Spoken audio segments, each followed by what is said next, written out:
Are you ready for your pre-walk? I'm gonna go ahead and show you everything you need to know for cleaning to make sure your apartment is all good when it comes time to get your deposit back.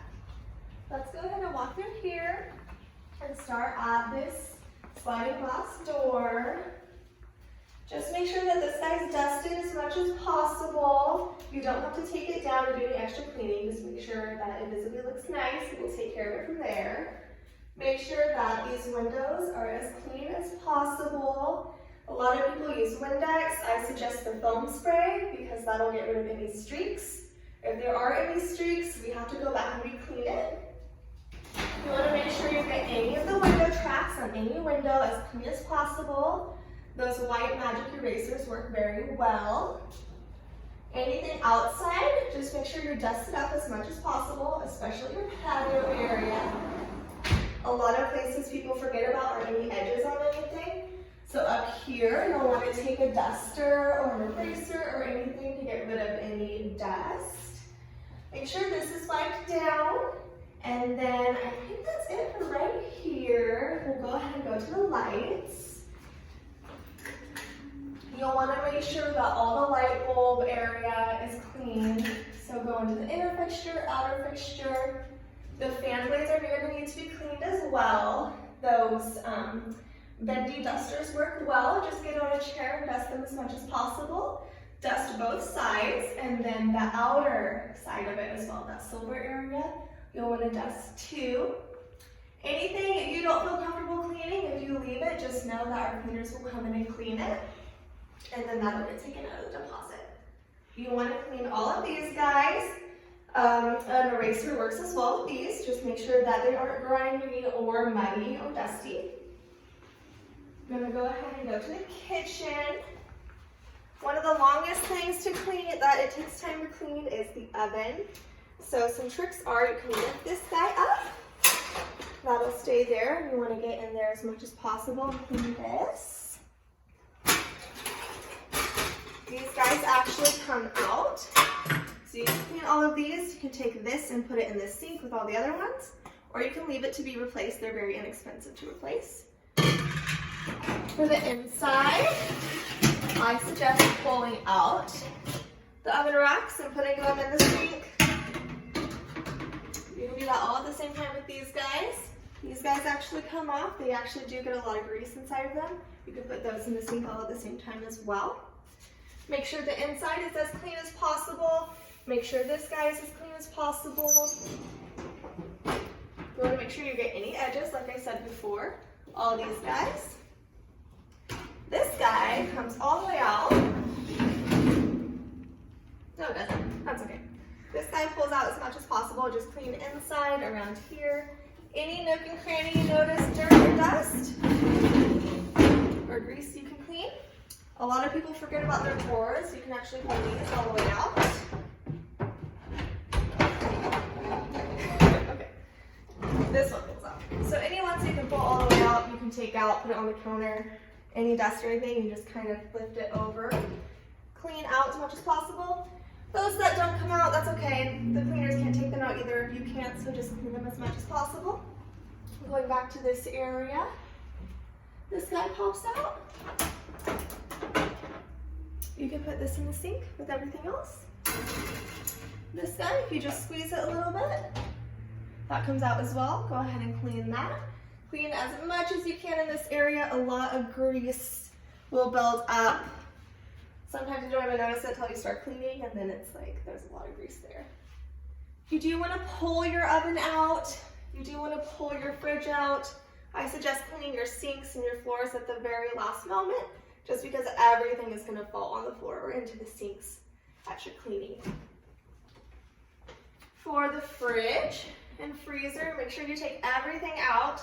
I suggest taking everything out and putting it on the counter at the beginning of cleaning.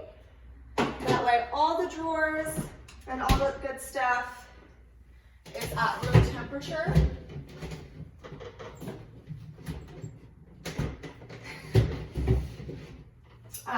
You can take them out. This wall is blocking this, but if you can't take it out, like I said, if you can't take it out, the cleaners can't, so just clean it as much as possible. Whenever you clean these things, if it's in the fridge, make sure you're using a cooler water If you can take it out, set it on the counter so that it gets to room temperature. And then don't forget any edges, anything outside of the fridge does need to be cleaned. A lot of people forget about these seals. Food gets stuck in those, so you want to clean those as well. And then let's go ahead and go over to the bedroom.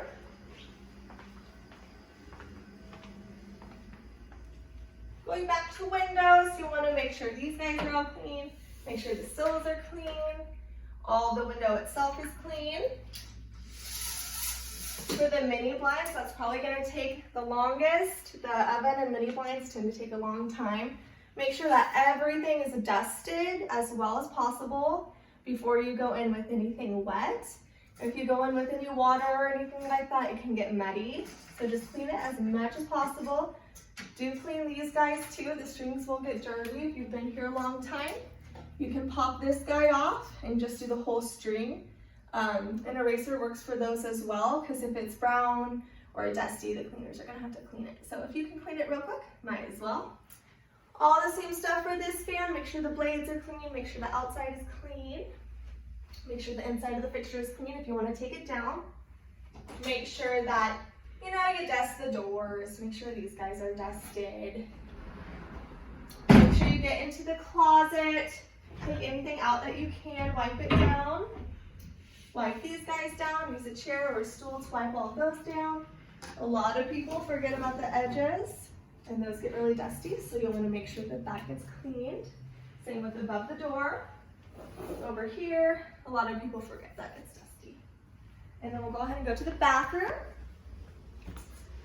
I'm going to start with the toilet because that's usually the dirtiest part of the bathroom. You're going to make sure everything on the outside is clean, including the bowl behind the toilet. On the top part of the toilet, these guys will actually pop up. And so you can take an old toothbrush or any kind of brush and just brush in there and get in there. For the inner ring of the toilet, a screen or a pumice stone, if you use it gently, will get rid of the rings in the toilet. Bleach cleaners are helpful. If you use that while you're doing all that, just wear gloves. And then we'll go ahead and go to the shower. So you want to make sure the handles and everything, a lot of calcium buildup will happen. You can use an oil or any kind of cleaner that's specific for calcium buildup. It happens to a lot of sinks. Go ahead and use that. When you're cleaning the shower, a soft scrub or any type of shower bathroom tile wash will work. Once it's all washed down, go ahead and wipe it dry as much as possible. Leave it for a second, come back, feel it. If it's smooth, you're all good. If there's any type of leftover soap, you're gonna feel it. Make sure that gets scrubbed down. And then, like I said, don't forget any edges. And then we'll go ahead and go to the counter. Any calcium buildup, you'll want to clean that, which happens on a lot of faucets. So any type of calcium buildup cleaner will work. Again, mirrors are just like windows. If you use Windex, sometimes streaks are there. If you use a foam cleaner, a lot of the times that gets rid of it. So a towel and a foam cleaner work best. You'll want to get in here, get any type of nook or cranny that has dust or dirt, and then anything on top that might have dust or dirt. Clean inside this guy. You can just use a stool and clean around the light. And then I think that's it for this area. I believe we'll need to show you the hot water heater area. A lot of people forget about that. Not too much work in here. Just make sure that the top is dusted. Make sure around it is dusted. If there's anything on the heater itself, you just take a towel and wipe that off. And then I think that's it. So I hope you guys have a good day. And if you have any questions, you can contact your rental manager.